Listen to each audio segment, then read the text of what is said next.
Class 11 students, ये आपका video number 6 जो आपकी बची हुई डायमेंशन फार्मूले हैं वो देखिए। देखिए इसमें बहुत ज़्यादा इम्पोर्टेंट डायमेंशन फार्मूले हैं आपके हाफ ईयरली के लिए, ठीक है।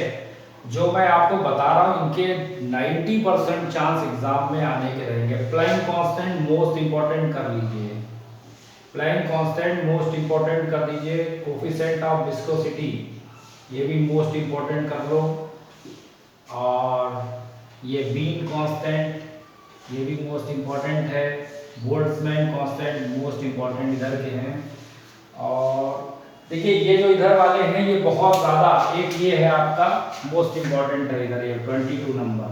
देखिए ये मोस्ट इम्पोर्टेंट है जो मैं बता रहा हूँ आपको, ये सब आप तैयार कर लीजिए क्योंकि ज़्यादातर फंस जाता है, मेरा बताया हुआ ज़्यादातर एग्जाम में फंस जाता है, ठीक है। और आपको अफसोस होगा, आप पढ़ के नहीं जाओगे तो आपको बाद में अफसोस होगा कि सर रह रहे थे और मैंने पढ़ के नहीं गया, ठीक है। तो अफसोस वाला काम नहीं होना चाहिए, ठीक। अब देखिए 22 number, force constant, force constant of इस फोर्स कांस्टेंट यहाँ पे और होगा।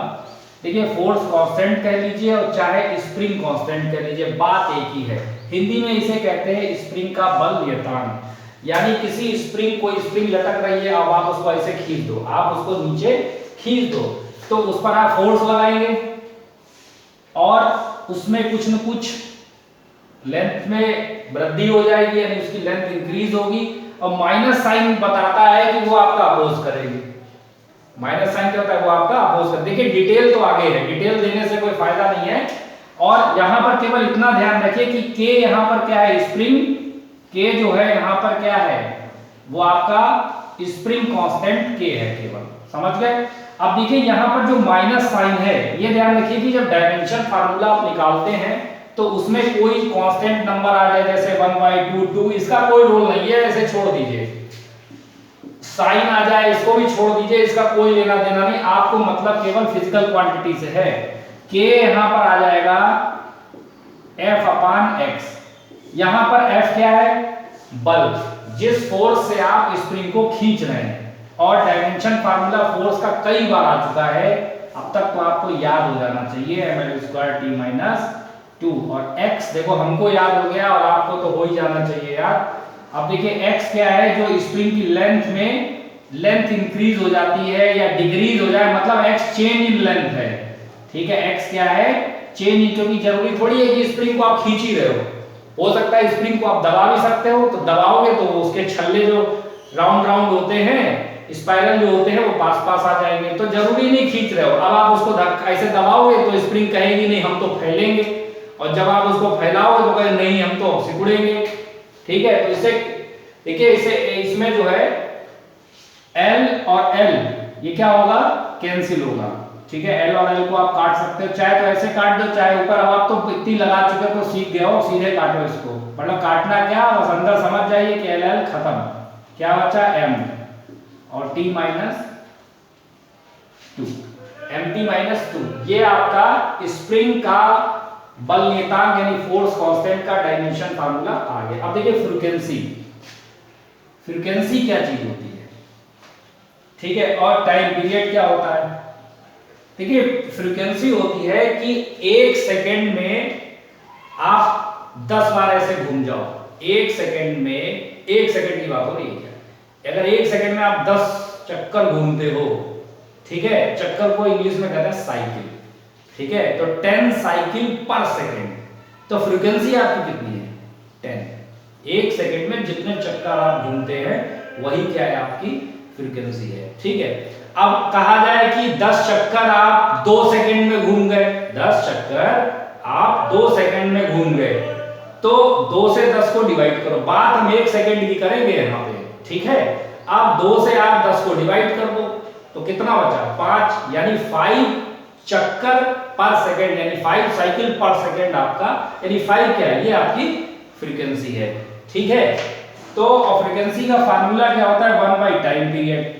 तो देखिए 1 और टाइम पीरियड, यानी ये टाइम, और टाइम के लिए हम डायमेंशनल फार्मूला क्या यूज करते हैं, t। अब ये t ऊपर ले आओ तो आपका आंसर आ गया t - 1, ये आपका डायमेंशनल फार्मूला आ गया। अब टाइम पीरियड क्या चीज होती है? टाइम पीरियड क्या चीज होती है? देखिए, आपको एक चक्कर पूरा करने में कितना टाइम लगता है। मान लीजिए आप गोल गोल घूम रहे हैं, एक चक्कर आप यहां से गए और एक चक्कर पूरा, जैसे पृथ्वी है, पृथ्वी को अपना एक चक्कर पूरा लगाने में, मतलब अपने एक्सिस के अराउंड लगाने में कितना टाइम लगता है बताइए? 24 घंटे में आप यहाँ थे, चार अभी बज रहा है और 4 इतने टाइम बजेगा, यानी 24 आवर, यानी 24 घंटा, यानी एक चक्कर। ठीक है, तो इसका टाइम पीरियड कितना है? 24 आवर। ऐसे ही आप स्कूल गए, स्कूल से यहाँ वापस, मतलब ओरिजिनल पोजीशन तक आपको वापस आना है, जितने टाइम में आएंगे वही आपका एक चक्कर हो जाएगा। ठीक है, तो और चक्कर क्या होता है? 1 बाई फ्रीक्वेंसी। तो देखिए 1 बाई और फ्रीक्वेंसी का डायमेंशन फार्मूला क्या होता है? टी की पावर -1। ये ऊपर ले आओ तो फिर से क्या आ जाएगा? टी, ये मैंने बताया भी था आपको, टाइम पीरियड का क्या होता है? टी होता है टी की पावर -1, यानी टी ऊपर आ गया। ठीक है, टाइम पीरियड। अब देखिए एंगल, ये खूब आपने पढ़ा है हाई स्कूल में, थ्योरम पढ़ी होंगी मैथमेटिक्स में। तो देखिए एंगल इक्वल टू क्या होता है? Arc upon radius. Arc upon radius. जैसे मान लीजिए ये एंगल है, ठीक है, ये एंगल है, तो एंगल इक्वल टू क्या होता है? ये आर्क, जो ये आर्क है, अपॉन में ये रेडियस। ठीक है, तो एंगल जो आर्क है ये भी एक लेंथ है, मतलब ये आर्क होती है लेकिन ये इतनी कम होती है कि ये लगभग सीधी होती है, तो ये भी एल हो गई। ठीक है, ये भी एल हो गई। और रेडियस जो है उसको आर से लिखते हैं, लेकिन एक लेंथ है तो उसको हम लोग यहाँ तो फिलहाल एल से डिनोट करेंगे, तो ये कितनी आ गई? एल नॉट, L0, यानी डायमेंशनल फार्मूला इसका होता ही नहीं है, एंगल का डायमेंशनल फार्मूला नहीं होता है। आ गई बात समझ में? और इससे पहले आप स्ट्रेन में भी पढ़ के आए थे, विकृति विकृति विकृति का जो डायमेंशनल फार्मूला था नहीं था, यानी 2 क्वांटिटी आपको मिल गई जिनका डायमेंशनल फार्मूला नहीं होता। ये एग्जाम में पूछा था, इसी कोई 2 क्वांटिटी बताओ जिनका डायमेंशनल फार्मूला नहीं होता है, तो ये हो गई आपकी। ठीक है, अब देखिए एंगुलर वेलोसिटी। एंगुलर वेलोसिटी को हम लोग, देखिए आप W पढ़ते थे, ऐसे W आप पढ़ते थे, अब आप इस तरीके से पढ़िए, ये ऐसे घुमा हुआ W। ठीक है, इसे कहते हैं ओमेगा। क्या कहते हैं? ओमेगा। तो ओमेगा क्या है? यहाँ पर एंगुलर वेलोसिटी है, और वेलोसिटी आपने अब तक क्या पढ़ा था? वेलोसिटी इक्वल टू क्या होता है? Displacement upon time. डिस्प्लेसमेंट क्या होता है? Change in position. Change in position, यानी आप यहाँ पर बैठे हुए हैं, जहां पर अभी आप बैठ के वीडियो देख रहे हैं, वहां से हटके आप दूसरी जगह से देखने लगिए जा करके, तो क्या हो गया? आपकी पोजीशन बदल गई। आपने एक जगह से दूसरे जगह तक जाने में अपनी एक तो पोजीशन बदली, और जो पोजीशन आपने बदली है उसमें कुछ ना कुछ आपने टाइम भी लिया होगा। ठीक है, बस वही बात है। तो डिस्प्लेसमेंट अपॉन टाइम क्या होता है आपका? ये वेलोसिटी हो गई आपकी। ठीक है, डिस्प्लेसमेंट यूज करते हैं वेलोसिटी में। ठीक है, अब एंगुलर डिस्प्लेसमेंट, अब इसमें क्या चेंज हो रहा है भाई? यहाँ तो आप इधर उधर हो गए, लेकिन यहाँ पर क्या बदलेगा? यहाँ पर एंगल होगा इधर उधर। देखिए यहाँ पर मैं बना देता हूँ कि मान लीजिए, देखिए एक सर्किल है, ये यहाँ पर आप थे, और यहाँ तक आप, यहाँ से यहाँ तक एंगल मान लीजिए θ1 है, और आप इतना आ गए, आप यहाँ इनिशियल पोजीशन से कितना घूम गए? θ2। तो जो इतना हिस्सा है ये क्या है? ये आपका चेंज, ये display change in position, change in position, यानी θ2 माइनस θ1, ये चीज आ गई। तो एंगुलर डिस्प्लेसमेंट अपॉन टाइम। अब देखिए इसमें क्या चीज आ जाएगी, मैं मिटा देता हूं इसको यहां पे। एंगुलर डिस्प्लेसमेंट, अब एंगल चेंज हुआ तो एंगल की डायमेंशन तो कुछ होती ही नहीं है। ठीक है, एंगुलर डिस्प्लेसमेंट चेंज किसमें हो रहा है? एंगल में चेंज हो रहा है।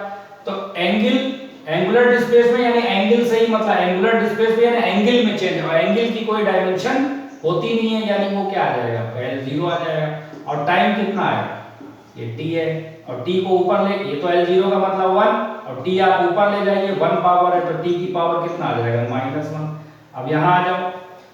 अब देखिए एंगुलर एक्सेलरेशन आपने पढ़ा होगा, एक्सेलरेशन यानी त्वरण। एक्सेलरेशन इक्वल टू होता है change in velocity upon time. यानी कि अगर कोई गाड़ी आप ले जा रहे हो, आप 50 किलोमीटर पर आवर की स्पीड से जा रहे हैं, आपने फोर्स लगाया, क्योंकि एक्सेलरेशन के लिए फोर्स लगाना जरूरी है, और आपकी स्पीड 60 हो गई। तो आपकी स्पीड अगर 60 हो गई तो आपकी वेलोसिटी में चेंज हुई, और वेलोसिटी चेंज होने में कुछ टाइम भी लगा होगा। तो वही होता है acceleration equal to change in velocity upon time.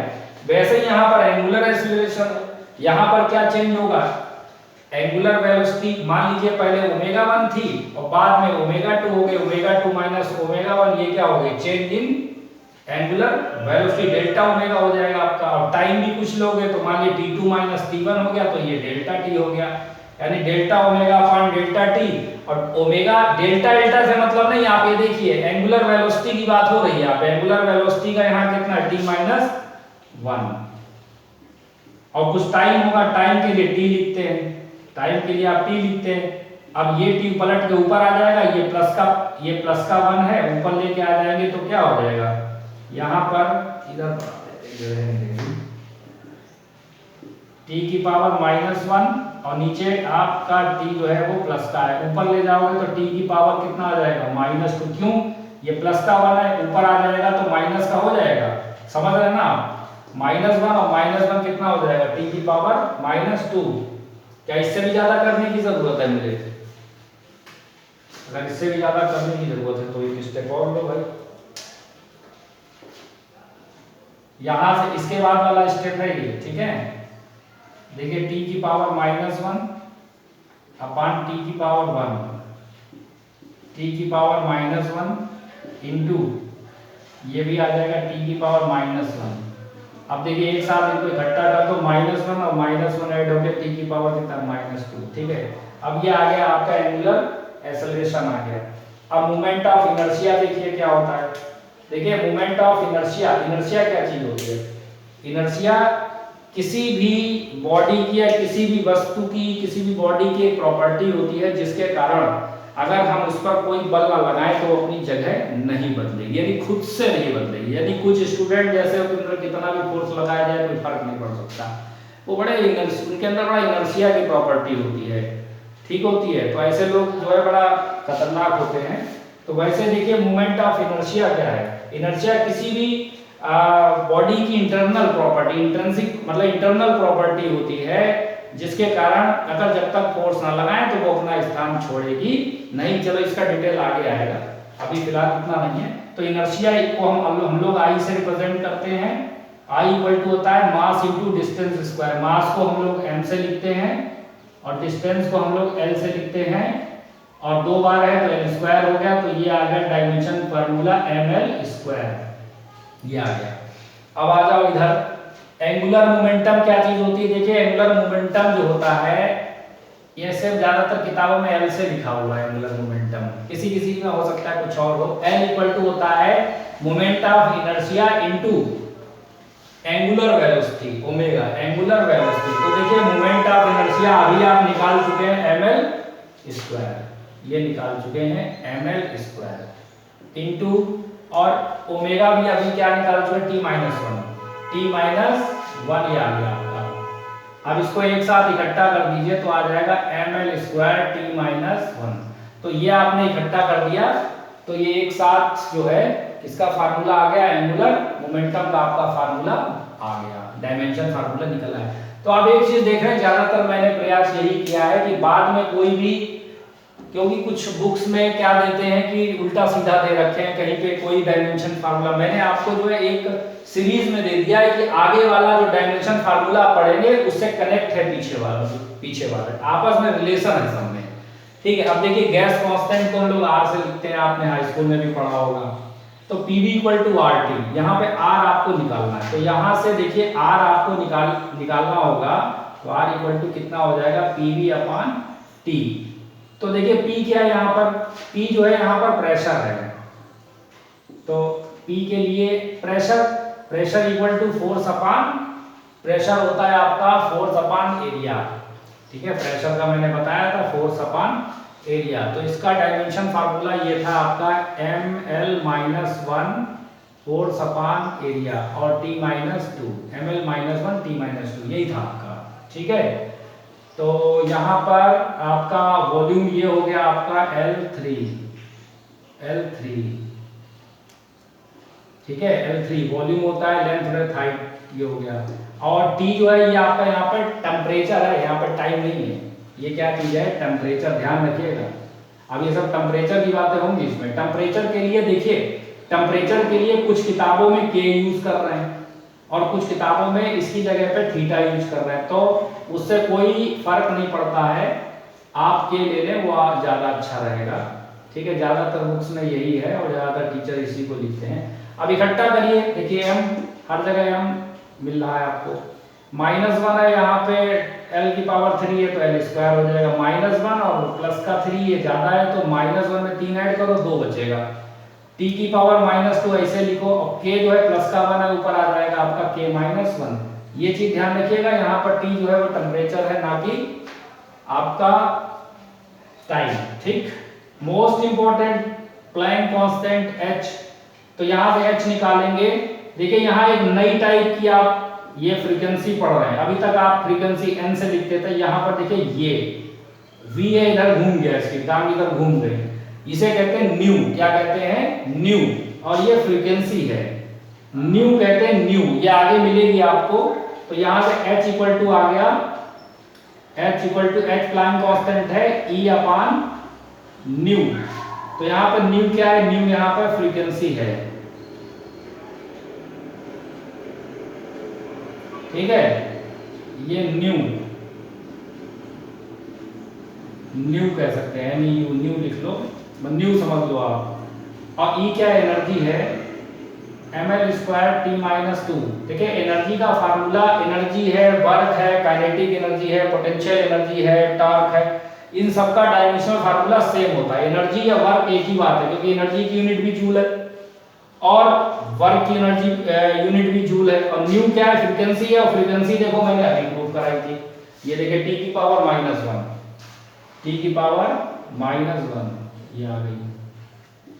अब देखिए यहाँ पे आप सब ऊपर उठा लो, ये सब ml² केवल यहीं पे है। चलिए -1 ऊपर आएगा तो प्लस का 1 हो जाएगा कि नहीं? -1 ऊपर लाओ तो प्लस का 1 हो जाएगा, तो -2 और प्लस का 1 कितना बचेगा? -1, यानी t की पावर क्या, एक स्टेप बढ़ाना पड़ेगा। और चलिए भाई लोगों, एक लोग और स्टेप देखो। अब जब स्टेप बढ़ाएंगे तो मार्कर भी बदलेंगे। ml² -2 + 1 t की पावर -1, t की पावर -1, ठीक है। ये चीज आ गई। अब देखिए 32 number, most important coefficient of viscosity. Viscosity क्या होता है? देखिए बस सीधी बात ध्यान रखिए, शरबत आपने पिया होगा और पानी रोज पीते हैं, शरबत भी आप कभी कभी पीते ही होंगे, 101%, ठीक। अच्छा, इसके बाद में आपने रसगुल्ले भी खाए होंगे, ठीक है। रसगुल्ले में रसगुल्ला जो होता है उसमें चाशनी होती है, रसगुल्ला जिसमें पड़ा होता है लिक्विड में, वो चाशनी होती है, ठीक। तो क्या बात हो गई? पानी हो गया, शरबत हो गया, और जलायु बोला जाता है इसको, जलाऊ बोलते हैं, ठीक है। रसगुल्ला जिसमें पड़ा होता है, रसगुल्ला तो बड़ी अच्छी चीज है। इसके बाद में शहद आपने, शहद भी सब बच्चों ने खाया होगा, ठीक। तो आप एक चीज देख रहे हो कि जो जो चीजें मैंने बोली हैं ये सब गाढ़ी है। इनमें क्या है? पानी पतला होता है, शरबत थोड़ा सा गाढ़ा हो जाता है, जलाऊ जो है और गाढ़ा हो जाता है। अब जलाऊ और चाशनी और ये जो शहद है दोनों गाढ़े होते हैं। तो जो गाढ़ापन होता है ना, जो ज्यादा गाढ़ा होता है उसकी विस्कोसिटी उतनी ही ज्यादा होती है। तो विस्कोसिटी का मतलब बहुत सीधी सी बात समझ लीजिए, गाढ़ापन, ओके, बस। और कुछ नहीं बताना, ये आगे खूब डिटेल में पढ़ोगे, अभी फिलहाल इतने से काम चलाओ। कोफिशिएंट ऑफ विस्कोसिटी, तो विस्कोसिटी, और ये देखिए नई चीज आ गई आपके लिए, इसको कहते हैं ईटा। ईटा नहीं, ईटा। तो ईटा हमें फाइंड करना है, कोफिशिएंट ऑफ विस्कोसिटी। अब देखिए इसके लिए हम लोग यूज करेंगे स्टोक्स लॉ। मोस्ट इंपॉर्टेंट है स्टोक्स लॉ, एग्जाम में बहुत पूछा जाता है, यूपी बोर्ड में, सीबीएसई बोर्ड में, आईएससी बोर्ड, जितने बोर्ड हैं सब में खूब दबा के पूछा जाता है।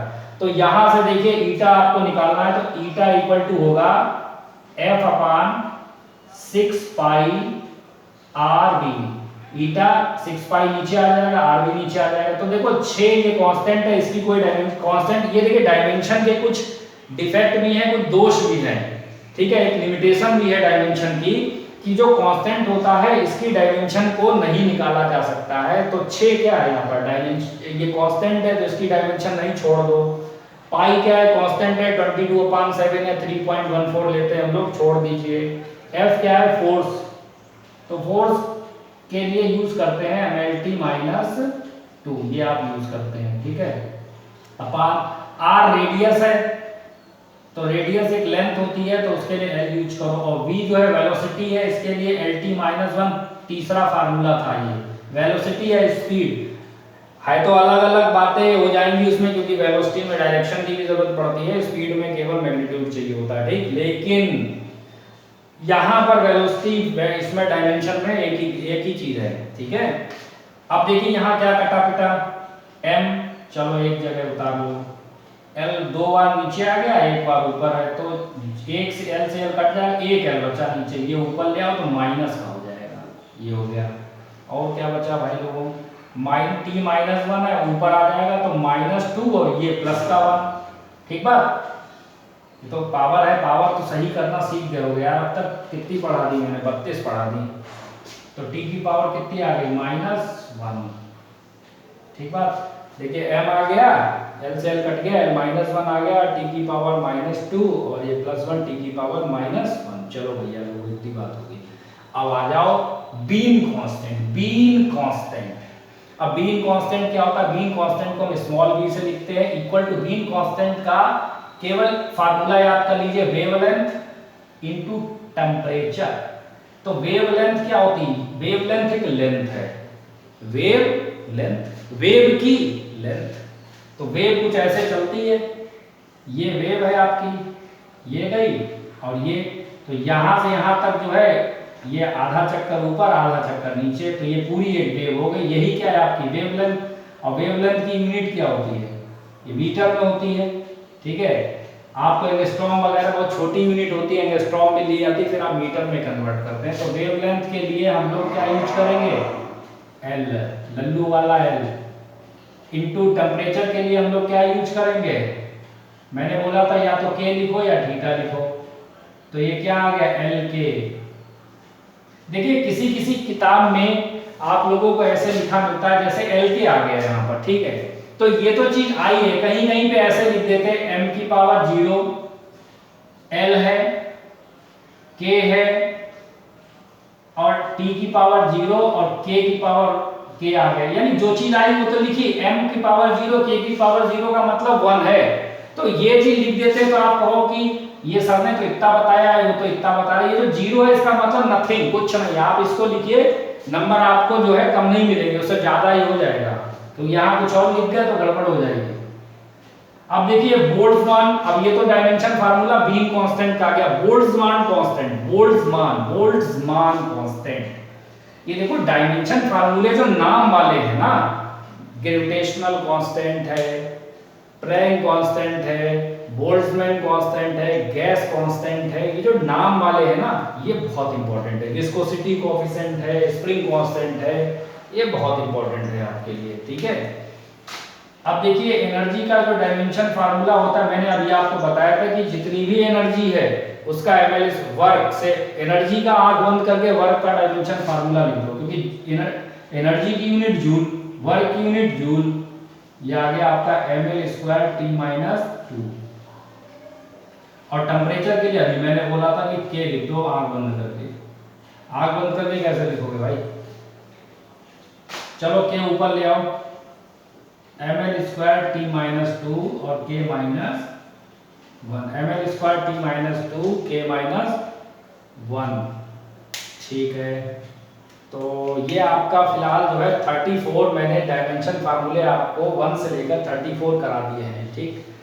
और अभी जो है इसमें हीट के डायमेंशन फार्मूले जो है वो बाकी, क्योंकि हीट एक पूरी यूनिट है आपके यहाँ, ठीक है, उसमें डायमेंशन फार्मूले आएंगे, तो वो बाकी हैं, वो मैं आपको अब अगले वीडियो में हो पाएंगे, क्योंकि ये वीडियो फिर लंबा हो जाए, क्योंकि मैं वीडियो छोटे बनाता हूँ ताकि व्यक्ति जो है वो आराम से बैठ करके देख ले और बोर ना हो, ठीक है। और हमेशा एक चीज़ ध्यान रखिएगा कि जब भी देखिए ऑनलाइन एजुकेशन आज हमारी मजबूरी है, क्योंकि ऑफलाइन सब बंद है, लॉकडाउन में सब कुछ बंद है, ठीक है।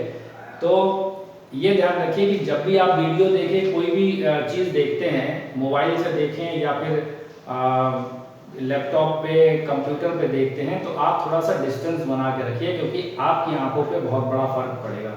क्योंकि मान लीजिए 1-2 दिन की बात हो तो अलग है, अभी ये सिचुएशन कितने दिन चलेगी पता नहीं, ठीक है। तो आप कम से कम कुछ गैप बना के रखें। दूसरी चीज़ है कि जो चश्मे वगैरह हैं उनका आप एक इस्तेमाल करना, जैसे जिसकी आंखें सही हैं वो भी कोई मतलब चश्मा कोई ऐसी चीज़ लगा ले, थोड़ा डिस्टेंस कर ले, चश्मा लगा ले, वो ज़्यादा बेटर है, क्योंकि आपकी आंखों पे बहुत ज़्यादा फर्क नहीं पड़ना चाहिए। क्योंकि 1 दिन 2 दिन की बात अलग है, बहुत लंबे समय तक अगर आप देखेंगे किसी चीज़ को तो बहुत बड़ा फर्क होगा। क्योंकि इंटरमीडिएट फर्स्ट ईयर और इंटर में इतना सिलेबस है कि आपको 6-7 घंटे अभी के आगे शुरू करोगे तो पता लगेगा आपको, वो भी कम पड़ जाएंगे अगर सही से पढ़ रहे हो। पास होना चाहते हो, देखो पास होने के लिए भी आपको चाहिए 4-5 घंटा, ये आप समझ लिए, वरना सिलेबस अगर हाथ से गया तो फिर पकड़ में नहीं आएगा आपकी। तो फिलहाल ये तो बातें होती रहेंगी, नहीं वीडियो लंबा हो जाएगा, इसको आप वीडियो रोक करके फिलहाल इसको आप नोट कर लीजिए, ठीक है। ओके।